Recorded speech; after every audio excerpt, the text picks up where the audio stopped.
করার জন্য কিছুক্ষণের মধ্যেই তিনি এই শাহবাগ প্রাঙ্গণে প্রবেশ করবেন।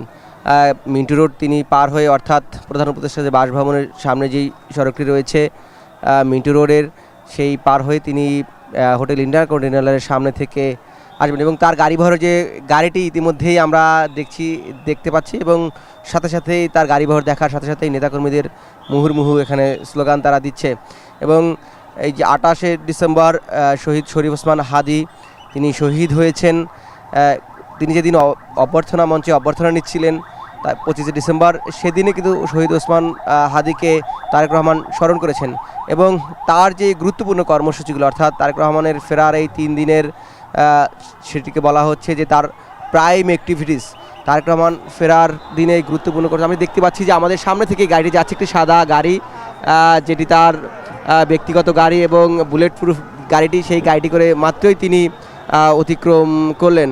এবং আমরা দেখছি যে তারেক রহমান যে গতকাল যেই সবার আগে বাংলাদেশ লেখা বাসে করে তিনি একটি ক্যারাভ্যানে সেটিতে ভ্রমণ করছিলেন, আজকে তার জন্য যেই গাড়িটি আলোচিত বুলেট প্রুফ সেই গাড়ি নিয়ে তিনি যাচ্ছেন। যেটি বলছিলাম যে তিনি ইতিমধ্যেই শাহবাগ মোড় পার হয়ে গিয়েছেন এবং শহীদ শরীফ ওসমান হাদির কবরে তিনি দোয়া মোনাজাত করবেন। এবং বিএনপির পক্ষ থেকে যেটি বলা হচ্ছে, তারা জুলাইয়ের সম্মুখ সারির একজন যোদ্ধা এবং পরবর্তীতে জুলাইয়ে গুরুত্বপূর্ণ ভূমিকা রাখায় শহীদ শরীফ ওসমান হাদি এবং জুলাই পরবর্তী সময়ে হাদির যেই ভূমিকা, তার যেই কর্মপরিধি বা তার যেই চিন্তা চেতনা, আর সেটি আসলে বাংলাদেশের স্বাধীনতা সার্বভৌমত্ব বা যারা স্বাধীনতাকামী মানুষ তাদের চিন্তা চেতনার বহিঃপ্রকাশ ছিল হাদি। এবং হাদি যে সহজ সাবলীলভাবে যেই কথাগুলো বলতো দেশের নিয়ে, সার্বভৌমত্বের জন্য, আধিপত্যবাদের বিরুদ্ধে হাদির যে বলিষ্ঠ কণ্ঠস্বর, সেটিও এই 25 তারিখ যখন 300 ফিটে তারেক রহমান অভ্যর্থনা মঞ্চে সেটিও তিনি উল্লেখ করেছেন। শহীদ হাদিকে যেমন তিনি স্মরণ করেছেন, তেমনি আমরা এটিও দেখছি তিনি আধিপত্যবাদী শক্তির যে ষড়যন্ত্র চলছে সেটিও তিনি উল্লেখ করছেন। এবং আজকে এই শহীদ শরীফ ওসমান হাদির অবস্থানকে কেন্দ্র করে যখন আমরা শাহবাগে মোড়ে আছি, সেই জায়গা থেকে আমরা দেখেছি যে এখানে ইনকলাব মঞ্চের যেটি প্রতিষ্ঠাতা ওসমান হাদি, তার এই ইনকলাব মঞ্চের পক্ষ থেকে এখানে কর্মসূচি গতকালকে থেকেই পালন করা হচ্ছিল। এবং যেহেতু তারেক রহমান এই শরীফ ওসমান হাদিকে তার কবর জিয়ারত করতে আসবেন, সেহেতু যা ইনকলাব মঞ্চে যারা নেতাকর্মী রয়েছেন, সমর্থকরা রয়েছেন, তারা আজিজ সুপার মার্কেটের সামনে অবস্থান নিয়েছেন। তারা ঘোষণা দিয়েছেন যে তারেক রহমানের যাতায়াত যাতে নির্বিঘ্ন হয় বা তিনি যাতে সহজেই শহীদ শরীফ ওসমান হাদির কবর জিয়ারত করতে পারেন, সেজন্য তারা আপাতত আজিজ সুপার মার্কেটে সেখানে অবস্থান নিয়েছেন। এবং কিছুক্ষণের মধ্যেই যখন তারেক রহমান চলে যাবেন এই জায়গা থেকে, তিনি নির্বাচন কমিশনে তিনি ভোটার হতে যাবেন, তখন আবার ইনকলাব মঞ্চের কর্মী সমর্থক নেতাকর্মীরা তারা এই পুনরায় শাহবাগে এসে অবস্থান করবে।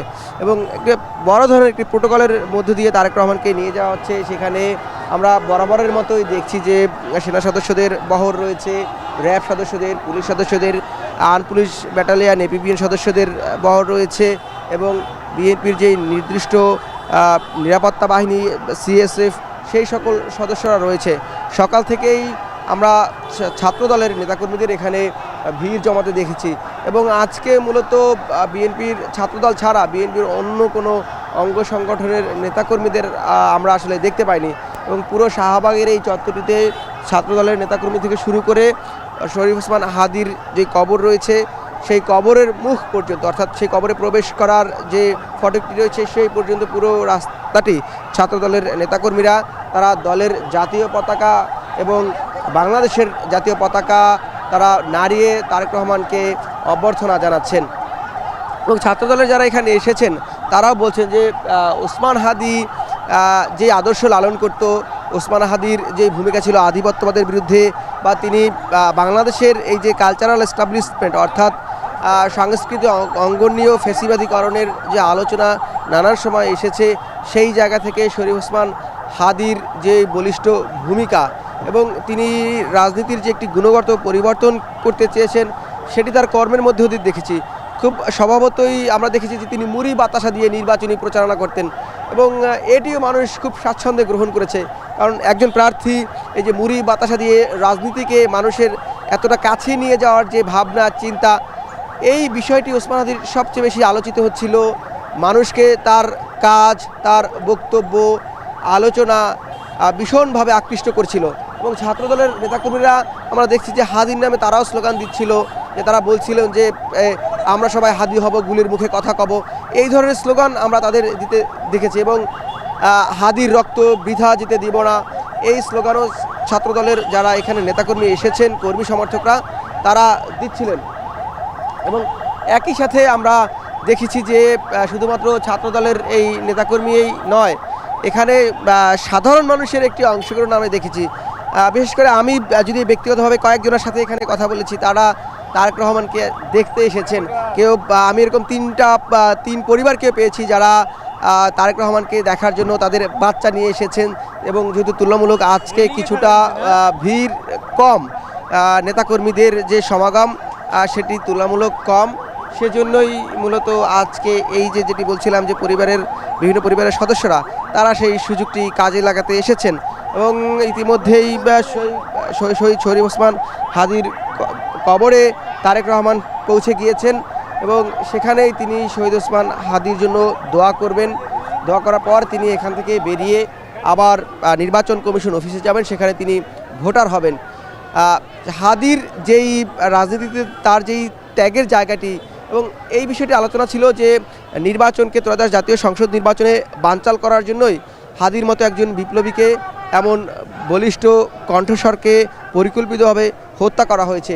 বিএনপির পক্ষ থেকেও এই কথাগুলো বারংবার বলা হয়েছিল এবং অন্যান্য রাজনৈতিক দলগুলোর পক্ষ থেকেও বলা হচ্ছিল, কিন্তু আমরা দেখলাম যে হাদির এই শহীদ হওয়ার পরে সব দল মত নির্বিশেষে যারা ফ্যাসিবাদ বিরোধী আন্দোলনে ছিল, অন্যান্য রাজনৈতিক যারা দলগুলো ছিল, সবাই ঐক্যবদ্ধ হয়ে হাদির হত্যার বিচার চাইলেও সেই বিচার দৃশ্যমান কোনো অগ্রগতি এখন পর্যন্ত হয়নি। এবং সেই অগ্রগতি না হওয়ার কারণে ইনকিলাব মঞ্চের নেতাকর্মীরা এখানে অবস্থান নিয়েছে এবং তারা যেটি বলছিলাম যে তারেক রহমান চলে গেলে, যেহেতু এখন তারা আজিজ সুপার মার্কেটের সামনে আছেন, আবার ওই শাহবাগের মোড়ে এসে অবস্থান করবে। ছাত্রদলের নেতাকর্মীদের স্লোগানেও আমরা সেই বিষয়টি দেখছিলাম, তারাও হাদি হত্যার যে বিচার, সেই হত্যার বিচার চাচ্ছেন এবং সেটি যাতে দ্রুত কার্যকর করা হয় সেই কথাটিও বলছেন। এবং গুরুত্বপূর্ণ যে বিষয়টি হচ্ছে, তারেক রহমান তার যে অভ্যর্থনা বক্তব্যে হাদির কথা উল্লেখ করেছেন, বিএনপির নেতাকর্মীরা সেটি গুরুত্বপূর্ণ একটি বার্তা তাদের কাছে দেওয়া হচ্ছে। এবং ছাত্রদলের নেতাকর্মীরা বলছিলেন যে এর মধ্য দিয়ে তার দলের নেতা তারেক রহমান, যার নেতৃত্বে তারা রাজনীতি করছেন বা ভবিষ্যতেও করবেন, সেই জায়গা থেকে এই হাদিকে হত্যার মধ্য দিয়ে বা যেই বার্তা রাজনীতিতে দেওয়ার চেষ্টা করা হচ্ছিল এবং তারেক রহমানের অভ্যর্থনা মঞ্চে তিনি হাদিকে উল্লেখ করে যেই বক্তব্য দিয়েছেন, সেটি বাংলাদেশের রাজনীতির জন্য একদিন গতিপথ তিনি নির্ধারণ করবেন।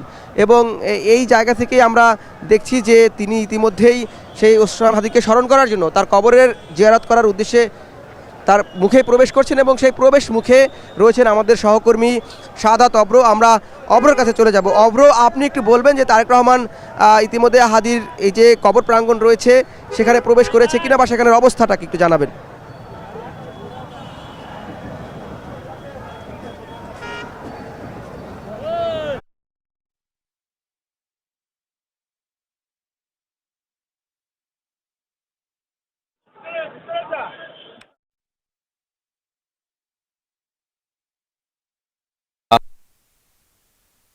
উপস্থিত আছি আর এই মুহূর্তে কিন্তু আমরা দেখতে পাচ্ছি তারেক রহমান এখানে উপস্থিত হয়েছেন এবং কিছুক্ষণের মধ্যে কিন্তু তার গাড়িটি এসে ঠিক যেই প্রবেশদ্বার আছে সেখানে তিনি প্রবেশ করবেন। কিন্তু এই মুহূর্তে আমরা দেখছি তার যে সাদা গাড়ি, সেই নতুন সানসিল্ক ব্ল্যাক শাইন, তাই গ্লাস শাইন, ঝলমলে শাইন করো, গ্লাস শাইন করো।